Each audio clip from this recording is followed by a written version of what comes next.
Nous avions vu dans le premier paragraphe l'hostilité à l'égard des étrangers.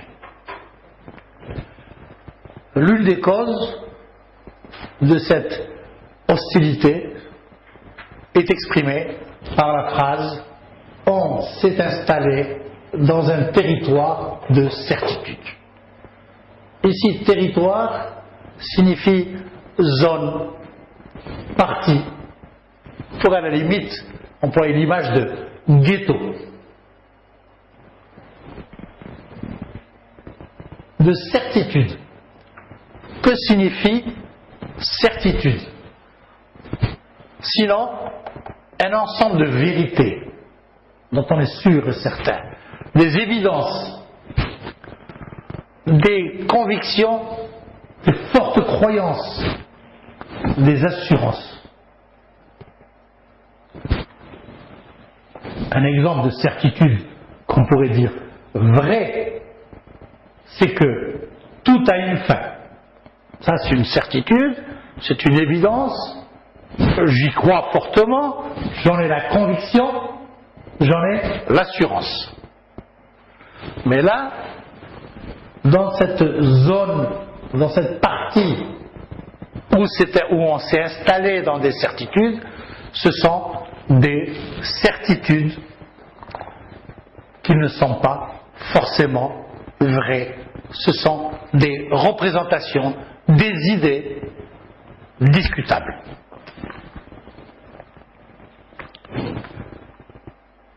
Pourquoi cela? Parce qu'on y préfère la méfiance. Parce qu'on préfère la méfiance.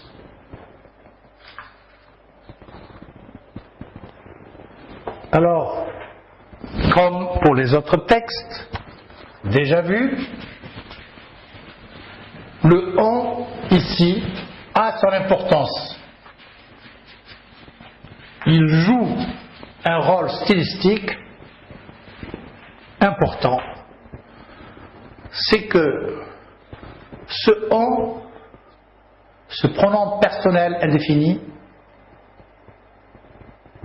c'est le masque derrière lequel les racistes jouent leur jeu.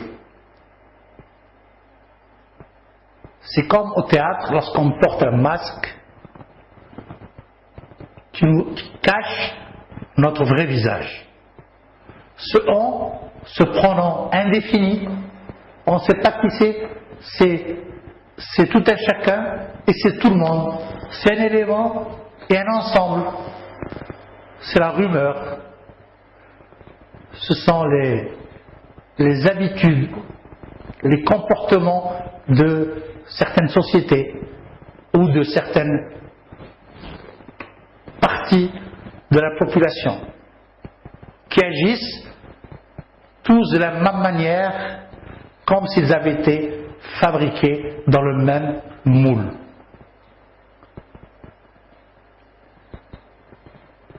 On pourrait l'appeler pronom personnel hypocrite, parce qu'ils désignent tous et personne.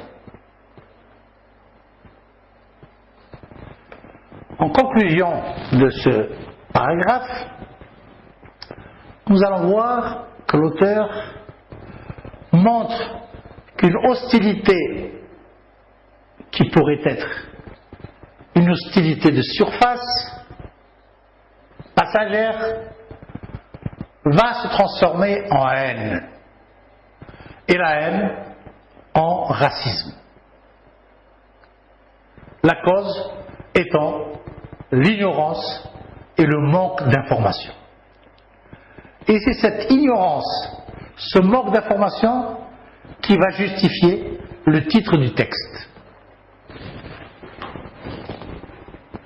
Le racisme expliqué au lecteur du journal Le Monde. Cela pourrait signifier que les lecteurs du journal Le Monde sont, dans ce cadre précis, des ignorants et des gens qui n'ont pas d'informations.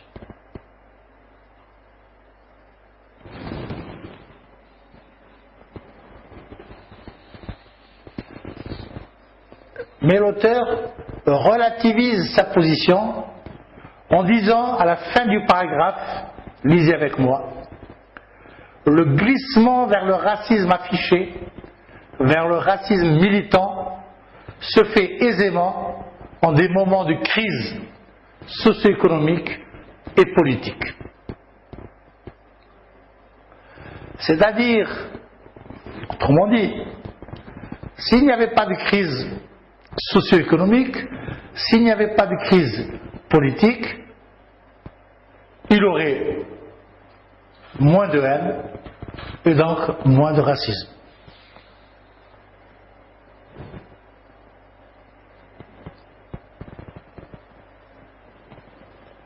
Et nous allons passer au deuxième paragraphe où là, l'auteur va être, après avoir été très abstrait, d'avoir philosophé, en quelque sorte, là, il va être de plus en plus terre à terre et il va nous donner l'exemple d'un grand pays, d'une grande nation, celle qui domine pratiquement le monde, les États-Unis, et leur rapport aux Noirs américains, issus des Noirs américains, issus des anciens esclaves, installés malgré eux aux États-Unis pour travailler dans les plantations du Sud. Alors, le deuxième paragraphe commence par une affirmation, une assertion. On peut employer un des deux termes, affirmation. Une affirmation égale une assertion.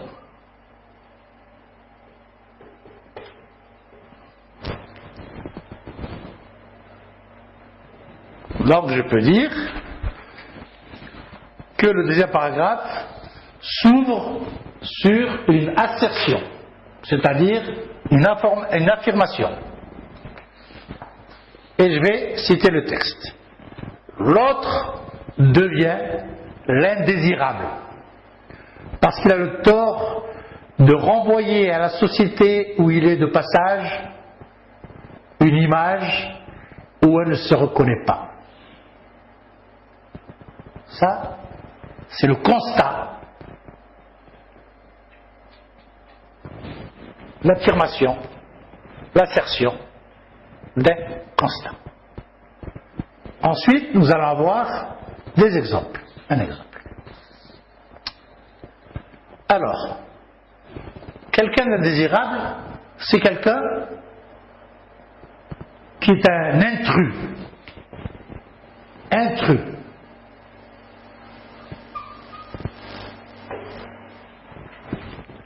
Un intrus, c'est celui qui n'est pas à sa place.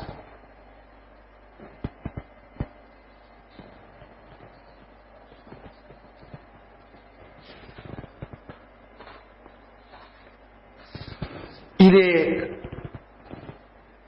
importun.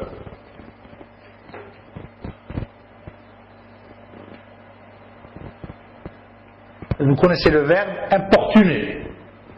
Verbe importuner, c'est-à-dire gêner.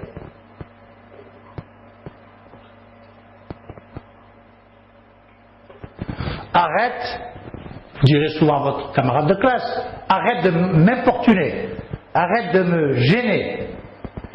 Donc, un intrus, un importun, c'est aussi un gêneur. Celui qui cause de la gêne. Alors, l'autre devient désirable parce qu'il a le tort de renvoyer à la société où il est de passage une image où on ne se reconnaît pas. le noir, alors l'exemple vous est donné par le noir aux USA. Nous avons appris qu'il y a quelques années, de moins en moins maintenant heureusement, la société américaine est pleine de préjugés, surtout contre les noirs, esclaves et descendants d'esclaves. Alors, le noir aux États-Unis est l'image qu'il dispose. Alors, nous avons une société donnée,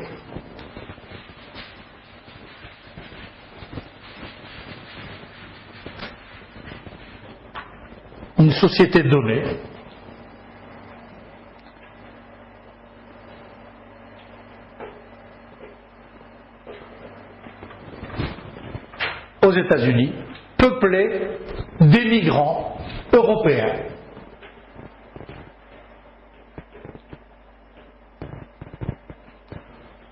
Anglais,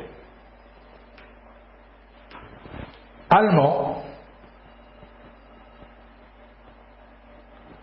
scandinaves, français, espagnols,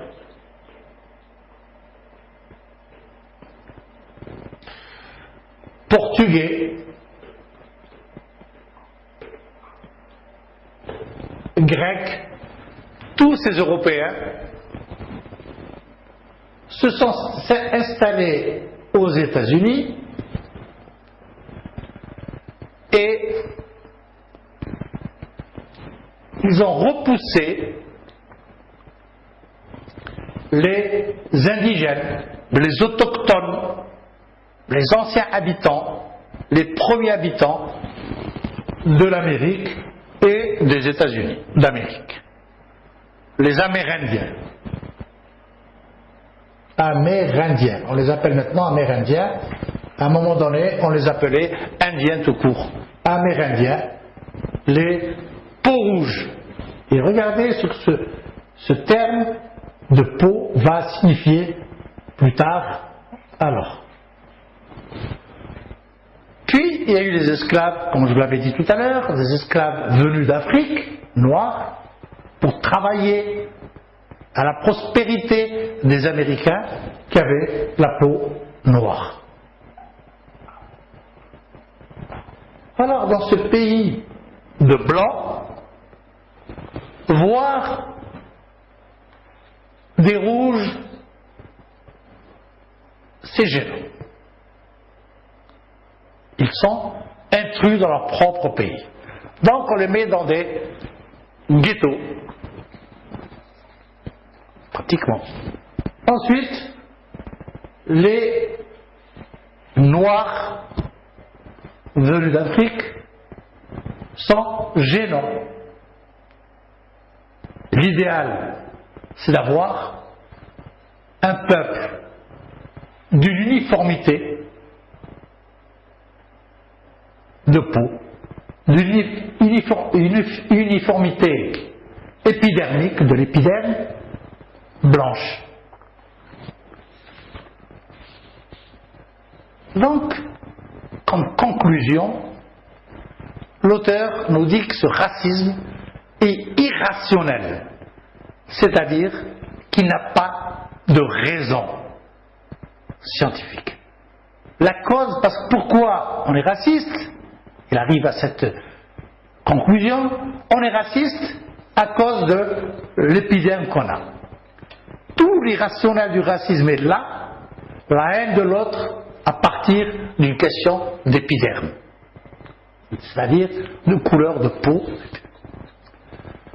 Conclusion générale de ce texte, c'est que on est passé du refus de l'autre, je refuse l'autre, mais au départ je ne le hais pas, je le refuse, et insensiblement j'arrive à la haine de l'autre, et donc on est passé de la xénophobie au racisme. Voilà le message de ce texte de Tahar Ben Jelloun. Le racisme expliqué au lecteur du journal Le Monde.